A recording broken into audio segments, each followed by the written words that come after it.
চলে এলো রঙ্গবতী মহিলা, পড়ে গেল ধনেপাতা। এই রেসিপিটি বাচ্চা থেকে বুড়ো সবার জন্য প্রিয়, একদম জ্যান্ত মাছের পাতলা ঝোল। ঠিক আছে বন্ধুরা, ধনেপাতা দিয়ে নামিয়ে দিলাম। বেশ, চলুন। সাথে অন্য রান্নার নেই কোনো শেষ। সবে হলো বাচ্চার বন্ধু, পরীক্ষা দিয়ে এলো, খাওয়াতে হবে বাচ্চাকে। এসে গেল গ্যাস আনতে এখন বাবার সাথে। আসুক বন্ধু, রান্নাটি হয়ে গেল কমপ্লিট।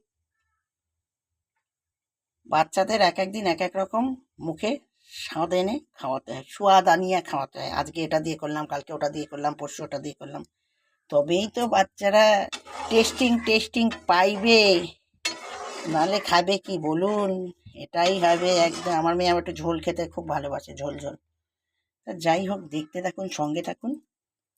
চলুন বন্ধুরা, শিঙি মাছের পাতলা ঝোল কমপ্লিট হয়ে গেল।